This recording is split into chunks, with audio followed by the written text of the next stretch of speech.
La habitación de Montserrat.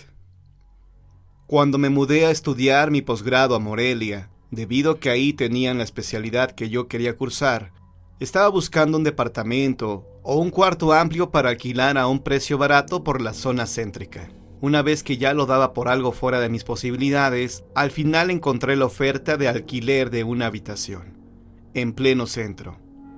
El precio era tan accesible que decidí aceptar hasta que encontrara algo mejor. Me instalé enseguida, y tras pasar apenas una semana en aquel lugar, decidí que me marcharía lo antes posible, pues había algo indescriptible en aquella casa que me angustiaba.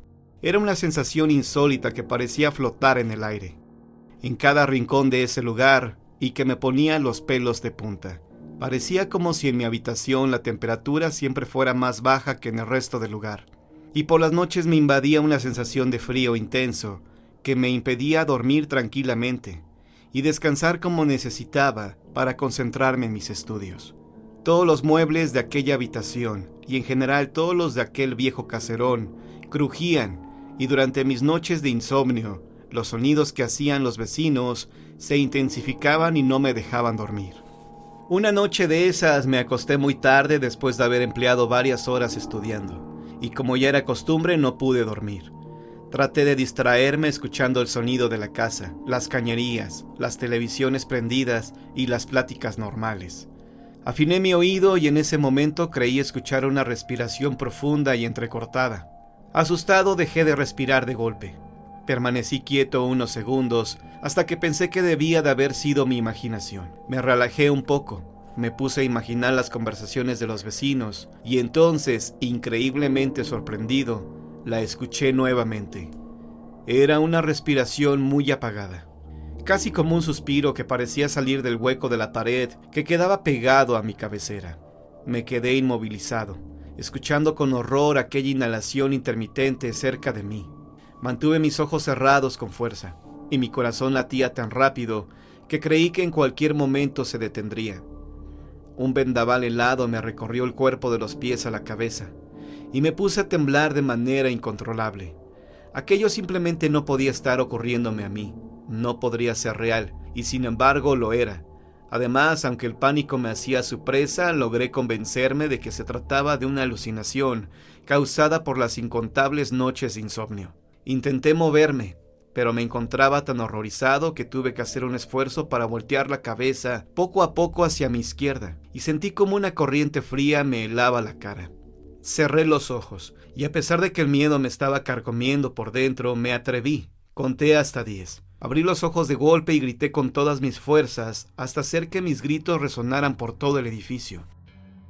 Cuando el casero entró en mi habitación, yo aún estaba vociferando en estado de shock. No podía quitarme de la cabeza lo que había visto hacía apenas unos segundos.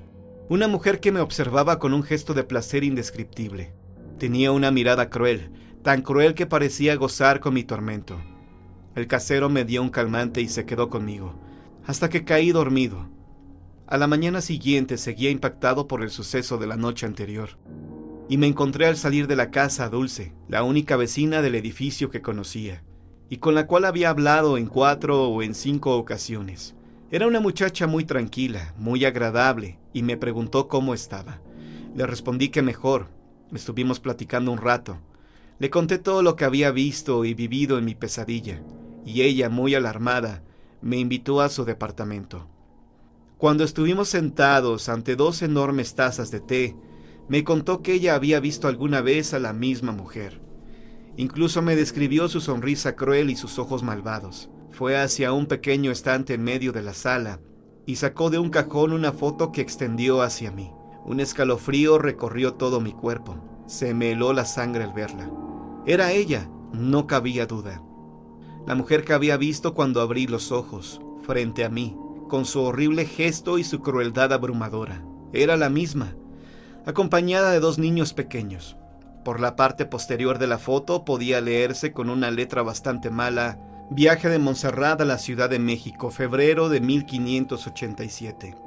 Dulce me explicó que ella había investigado, como historiadora que era, la pista de esa mujer, y en algunos documentos viejos del Archivo General Histórico de Morelia encontró que se trataba de la historia de Montserrat Sierra. A principios del siglo XVI, en la época de la colonia, había llegado a la ciudad de Morelia una viuda llamada Montserrat Sierra Márquez, acompañada de sus 2 pequeños hijos. Al parecer había huido de España porque ahí la tenían por bruja, y las habladurías de la época del Santo Oficio eran muy peligrosas. Decidida a empezar una nueva vida en América, se estableció en la misma casa que ahora habitaban ellos. No pasaría mucho tiempo antes de que los vecinos comenzaran a notar extrañas conductas en la mujer e iniciaran rumores sobre ella de nueva cuenta, rumores acerca de que se dedicaba a la brujería.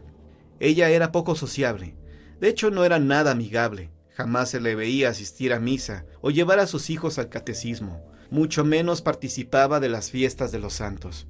Y hasta contaban por ahí que parecía que únicamente daba de comer a sus hijos carne cruda. Los niños, aunque pequeños, tenían una mirada horrenda, y sus facciones eran horrorosamente deformes por alguna extraña enfermedad.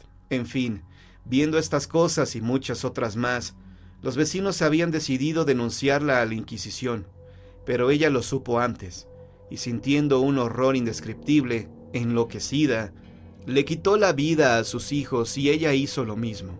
Prefirió hacer esto antes de caer en las manos de los inquisidores. Desde esa horrenda tragedia la casa había permanecido clausurada, hasta que el tiempo y las necesidades de vivienda hicieron que un nuevo dueño la comprara para alquilar sus cuartos y hacer pequeños departamentos. Al escuchar toda aquella historia, esa misma tarde, me mudé a un departamento a unas 10 cuadras de ahí. Era más caro, pero jamás volví a ser despertado en medio de la noche por ninguna mujer acusada de brujería. La Chata. Cuando la Inquisición estaba en pleno apogeo en la Nueva España, se dieron sucesos increíbles que rara vez salieron a la luz pública. Una vez que los acusados entraban a juicio, difícilmente se volvía a saber algo de ellos. La mayoría de los cargos que se les imputaban eran por herejías y hechicerías, y como es de imaginar, las mujeres salían señaladas mayoritariamente por el misógino proceder de los jueces. Nacieron así varias leyendas sobre brujas, que convertidas en animales, realizaban sus maldades ayudadas por la magia que Satanás les proveía. La leyenda que les contaré es sobre una que era tan malvada y despreciable, que una vez descubierta, el pueblo entero le quitó la vida a pedradas. La llamaban la Chata, porque tenía una nariz demasiado grande y achatada. Parecía una bola de carne pegada a su cara. Quizá esta deformidad la volvió resentida y amargada, y con el tiempo, con las burlas de la gente del pueblo, su aislamiento se convirtió en odio. Nadie sabe cómo fue que la Chata contactó al demonio, pero se rumoraba que le había regalado su alma, y que él a cambio la había convertido en nahual. Se decía que salía todas las noches a hacer sus maldades, pero llegó el día en que su maldad comenzó a crecer y crecer. Entonces comenzó a beber la sangre de los recién nacidos. Se trepaba a los techos de las casas en forma de ave, y desde ahí planeaba la forma de meterse donde sabía que había niños pequeños para apagar su maldita sed. Nunca podían comprobarle nada, hasta que un día un señor del pueblo contó que había visto un cuervo enorme sobre el tejado de su casa. Pero era extraño, pues llevaba ahí toda la tarde como esperando a que llegara algo o alguien. Entonces el señor recordó lo que se decía de los nahuales y comenzó a apedrearlo.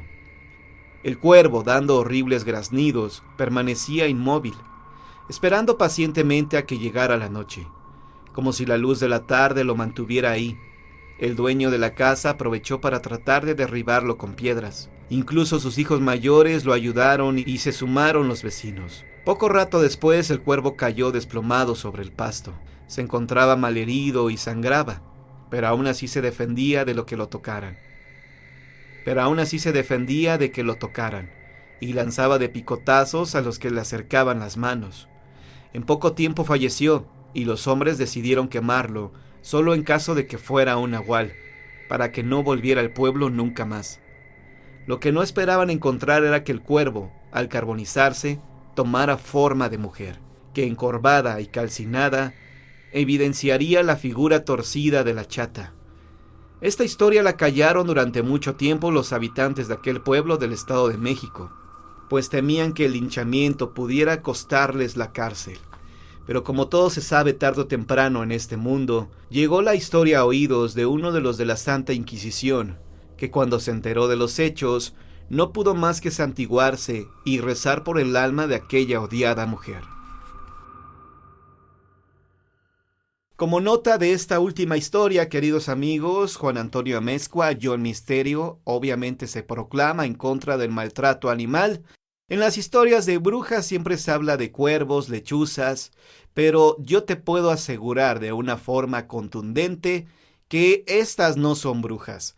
Así las describen en las historias, así son descritas en las leyendas, pero toma en cuenta esto, por favor. No maltrates a las aves, no maltrates a los animales, ya que estas historias forman parte de la fantasía, forman parte de las leyendas de un pueblo. Gracias por tu atención.